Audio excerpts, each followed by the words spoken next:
स्वागत करते हैं। आपके साथ बुके देख करके अपने मुख्य अतिथि का स्वागत कर रहे हैं प्रत्याशी महोदय। इतनी अच्छी एंकरिंग कैसे, मतलब इतनी अच्छी एंकरिंग कर रहे हैं। ऐसे ही बीएसपी में ना ऐसे इंटेलिजेंट काबिल लोग हैं साथियों। हाँ, मैं देख रही हूँ असर है। जो भी मान्यवर हमारे कांसीराम साहब से मिला वो पूरी तरीके से आजीवन उसने पूरा जीवन अपना समर्पित कर दिया हमारी बहुजन समाज पार्टी को। तो मान्यवर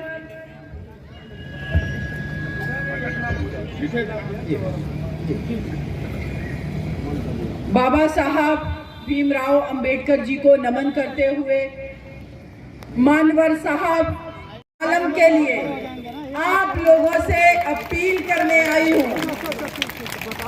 अपील करने के साथ साथ आपसे ये बहन अधिकार पूर्वक, ये बेटी अधिकार पूर्वक हक से ये कहने आई है कि इस पत्थरदेवा विधानसभा से इस बार दोनों मंत्रियों को दिखा देना, जमानत जब्त करवा देना कि जो भी इस बहुजन समाज पार्टी से चुनाव लड़ रहा है आज इस पत्थरदेवा विधानसभा से, वो आपका भाई आपके हित अधिकार की लड़ाई लड़ते हुए आगे विधानसभा पहुंच रहे हैं। और ये इन दोनों मिनिस्टर्स को दिखा देना, ये आपके वोट की ताकत है। बहुजन समाज पार्टी, अभी जैसे चाचा जी ने बताया, हमने मान्यवर साहब कांसीराम जी के साथ में काम किया। मुझे इस पार्टी को ज्वाइन किए मात्र 1 महीना हुआ है, 1 महीना। लेकिन आपकी इस बहन, आपकी इस बेटी को, आपकी बहन जी उत्तर प्रदेश की 4 बार मुख्यमंत्री रह चुकी और माननीय सतीश चंद्र मिश्रा सर ने आशीर्वाद देकर के, मार्गदर्शन देकर के आप लोगों के बीच भेजा है। राष्ट्रीय प्रवक्ता बना करके 1 महीने के अंदर राष्ट्रीय लेवल का पद देकर के भेज दिया कि सीमा आप जाइए, क्षेत्र में काम करिए। और मैं ये काम आप सभी के लिए आसानी से इसलिए कर पा रही हूं क्योंकि मैं भी उन्हीं चीजों में विश्वास करती हूं जो हमारी बहुजन समाज पार्टी के उद्देश्य हैं, जो मोटिव है, जो विचारधारा है। मोटिव है, विचारधारा है मानवतावाद की, समानतावाद की, समतामूलक समाज की। इसीलिए मैं आसानी से काम कर पा रही हूं। जैसे ही निर्भया केस डिसाइड हुआ, मैंने 4 लोगों को फांसी की सजा करवाई दिल्ली में। मेरे पास में BJP, Samajwadi party, Congress party, सभी से ऑफर आने शुरू हो गए। आप मेरे साथ आ जाइए, कैबिनेट मंत्री बना देंगे, आप मेरे साथ आइए, ये बना देंगे, वो बना देंगे। लेकिन यहाँ मेरे बड़े बुजुर्ग बैठे हैं, मेरी माताएं बहनें, मेरे भाई बैठे हुए हैं। आज आप लोगों से एक ही बात कहूंगी, कभी भी छोटे प्रलोभन में आकर के अपने सिद्धांतों के साथ समझौता मत करना। आज ये धरती से आप ये प्रूव करके दिखा देना जिस दिन 3 मार्च को वोट हो कि कोई बीजेपी का आदमी, कोई बीजेपी का मंत्री या समाजवादी पार्टी के जो मिनिस्टर रह चुके, जो आज यहाँ पर चुनाव लड़ रहे हैं, वो कितने भी प्रलोभन देने की कोशिश करें, कितना भी लालच देने की कोशिश करें, कितना भी उन्माद फैलाने की कोशिश करें, लेकिन आप लोग ये प्रूव करके दिखा देना कि आपकी ये लड़ाई सिद्धांतों की लड़ाई है। और आप अपने भाई को, अपने बेटों को सिर्फ जिताओगे नहीं, उन दोनों लोगों की आप लोग जमानत जब्त कराने जा रहे हो। आप ये समझ लीजिए, आपने अपने इस भाई को विधानसभा भेज दिया विधायक बना करके, तो हमारी बहन जी 5 बार मुख्यमंत्री बन रही हैं उत्तर प्रदेश की। जिस तरीके से बीजेपी ने 5 साल में हमारे उत्तर प्रदेश में लोगों को दुख और तकलीफ दी है, लोगों को रुलाया है, चाहे वो लखीमपुर खीरी की घटना हो जिसमें हमारे किसान भाई क्या कर रहे थे। हमारा संविधान कहता है कि अगर आपकी कोई समस्या है, सरकार से मांगे हैं, तो आप आंदोलन करके उन मांगों को सरकार के सामने रख सकते हो, लेकिन ये इतनी निरंकुश सरकार है, चाहे केंद्र की हो चाहे राज्य उत्तर प्रदेश की, ये इन्होंने, इनके कैबिनेट मंत्री के बेटे ने हमारे किसान भाइयों को गाड़ी से कुचलते हुए निकल गए और बाद में वही मंत्री का बेटा, उसको इन्होंने जमानत दिलवा दिया।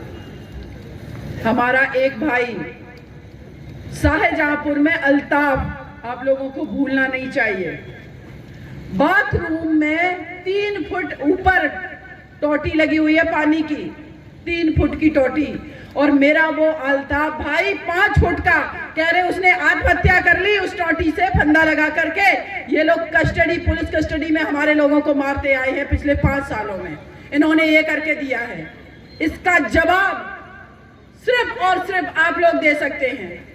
मैं देख रही हूँ हमारे यहाँ पर भाई खड़े हुए, कितने सारे नौजवान हमारे भाई खड़े हुए हैं, हमारे बड़े बुजुर्ग बैठे हुए हैं इधर साइड में।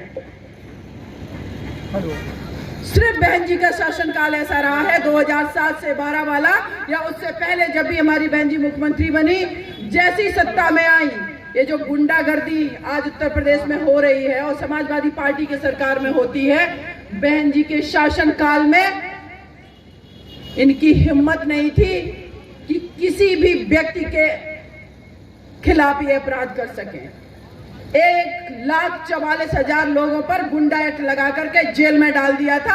हमारा उत्तर प्रदेश शांतिपूर्वक अपना जीवन जी रहा था, कोई यहां पर दंगा फसाद नहीं हो रहा था। बहन जी का शासनकाल इतना निष्पक्ष शासनकाल है, ना दंगा, जातिगत दंगा होता है, ना धार्मिक दंगा होता है, ना बहन जी कभी उन्माद फैलाने की बात करती हैं, कभी जातिगत भेदभाव की काम नहीं करती हैं, ना कभी धार्मिक भेदभाव के काम करती हैं। जब भी सत्ता में आई, चाहे कोई भी वर्ग हो, सामान्य हो, दलित हो, महिला, सबको उन्होंने समानता के आधार पर देखा और उनके लिए काम किया। लेकिन वही समाजवादी पार्टी की जब सरकार थी 2012 से लेकर के 17 तक, मैं यहां पत्थरदेवा की धरती से अपने मुसलमान भाइयों को कहना चाहती हूं, श्री अखिलेश यादव जी उत्तर प्रदेश के मुख्यमंत्री थे। आप दावा करते हो कि आप मुसलमान भाइयों के हितैषी हो, तो फिर क्यों नहीं बचा पाए थे? शामली और मुजफ्फरनगर में हमारे भाई मजबूर हो गए थे वहां से पलायन करने के लिए। हमारी माता बहनों के साथ बलात्कार हो रहा था, लोग अगर खेत में काम करने जा रहे थे तो वहां पर उनको काट और मार दिया जा रहा था। आप तो मुख्यमंत्री थे, कैसे दंगे हो गए? आपका लॉ एंड ऑर्डर कहां था? क्या कोई इतना कमजोर मुख्यमंत्री होता है या उनके सह पर ये दंगे लोग करवाते हैं कि इनके अंदर अगर डर रहेगा तो डर के कारण ये हमें वोट देते रहेंगे और हम MI समीकरण से उत्तर प्रदेश के मुख्यमंत्री बनते रहेंगे?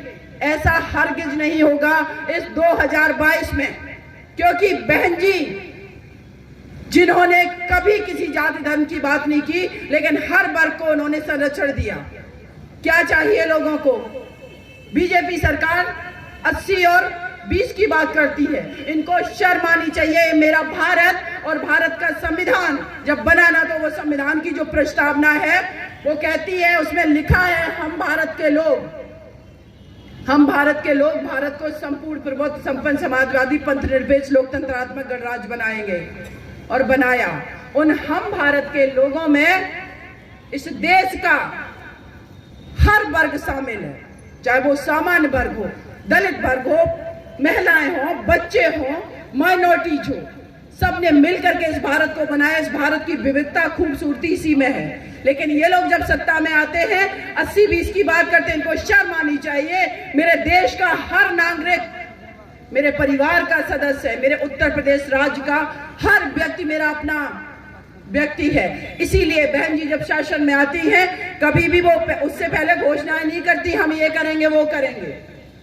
बहन जी का कहना है मेरे अपने लोग हैं उत्तर प्रदेश के, हर व्यक्ति मेरा अपना है, जिसकी जो जरूरत है हम उसके आधार पर उसके लिए काम करेंगे, और बहन जी करके दिखाती है। बीजेपी सरकार उन्माद फैलाने की बात करती है, सांप्रदायिकता की बात करती है। ओबीसी के नाम पर श्री केशव प्रसाद मौर्य जी को आगे किया 2017 में, ओबीसी का पूरा वोट ले लिया और बाद में श्री केशव प्रसाद मौर्य सर को स्टूल थमा दिया। न सम्मान दिया, न पावर दिया, सिर्फ मोहरा बना करके वोट खींचने का काम किया। लेकिन हमारी बहन जी जब सत्ता में आती है, उनकी कैबिनेट बनती है, सबको, सारे वर्गों को कैबिनेट मंत्री भी बनाती है, विधायक भी बनाती है, एमएलसी बनाती है, एमएलए बनाती है, सांसद बनाती है। ऐसी है हमारी बहन जी। तो इसीलिए मैं आप लोगों से यह अनुरोध करती हूँ, मैं ग्राउंड पर जा रही हूँ, पूरे उत्तर प्रदेश में घूम रही हूँ। एजेंसियों की ओपिनियन पोल, मीडिया की ओपिनियन पोल पे बिल्कुल मत जाना, सिर्फ छलावा है, सिर्फ छलावा। सच्चाई जमीन पर है। बसपा फुल बहुमत में आ रही है और हमारी बहन जी 5वीं बार मुख्यमंत्री बन रही है। मैं जहां जा रही हूं, देख रही हूं, हमारे प्रत्याशी विधायक बन के आ रहे हैं, लोग रोड पर संघर्ष कर रहे हैं। बीएसपी का कार्यकर्ता बड़ी बड़ी गाड़ियों में नहीं चल रहा है, लोगों की चप्पलें घिस गई, लेकिन फिर भी वो 10-10 किलोमीटर पैदल चल कर गए, आपकी बहन जी की रैली में आ रहा है। वो क्या है? वो संघर्ष जो बहन जी ने और श्री मानवर कांसी राम साहब ने जो करना दिखाया है, वही संघर्ष आप लोगों को करना है।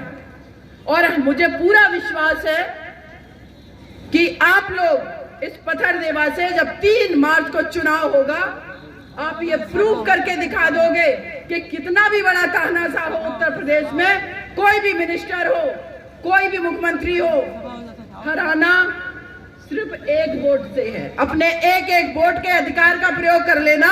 आप समझ लो कि जिस सिंहासन पर बैठ करके ये घमंड कर रहे हैं कि उत्तर प्रदेश में हम राजा हैं, आप वो सिंहासन इनके नीचे से खींचने का काम करोगे। ये जनता, आपके पास इतनी पावर है, इतनी ताकत है।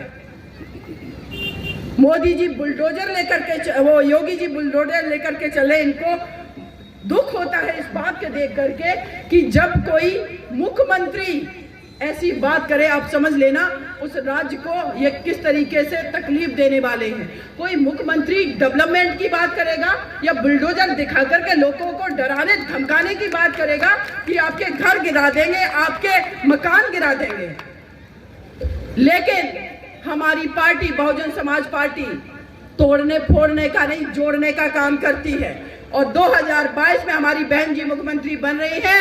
यहाँ उत्तर प्रदेश में खुशहाल हर कोई होगा, भाईचारा होगा, सबका सम्मान मिले होगा, सबको हक अधिकार मिलेंगे।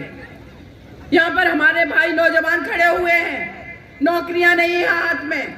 बहन जी जब सत्ता में आई 23 लाख लोगों को, बच्चों को नौकरियां दी उन्होंने, किसानों का ऋण माफ किया, कितने विश्वविद्यालय बनवाए उन्होंने, मेडिकल कॉलेज बनाए। और इस क्षेत्र में जो आपका भाई ये दावा कर रहा है, सोचिए कि जो कृषि मंत्री हैं वो एक मंडी नहीं दे सकते यहाँ पर। कैसे कृषि मंत्री हैं इस क्षेत्र के? विदा करके इनको भेज दीजिए, इनको कहिए 5 साल काफी हमने मौका दे दिया, अब ये समय नहीं है आपका। मंत्री होकर के कृषि मंडी नहीं बनवा सकते। आपका ये भाई विधायक बनकर के मंडी बनवा लेगा और आप लोगों के हित अधिकार की बात कर लेगा। 5 साल आप लोगों ने इंतजार किया है, 5 साल। ये उत्तर प्रदेश की जनता ने दुख तकलीफ को झेलते हुए ये मौका आपके पास 5 साल के बाद आया है। वो 3 तारीख की एक डेट है, जब आप जैसे ही अपने बूथ में, पोलिंग बूथ में जाएंगे, बटन दबाने के लिए मैं आप लोगों से एक ही अनुरोध करती हूँ, कोई बटन नहीं देखना, सिर्फ और सिर्फ हाथी चुनाव चिन्ह देखना और अपने भाई के लिए वो बटन दबाना और इनको भारी मतों से विजयी बना करके विधानसभा भेज देना। ये बहन दोबारा आपके पास आएगी। आपके हक अधिकार के लिए हम लोग हमेशा खड़े रहेंगे। जय भीम, जय भारत।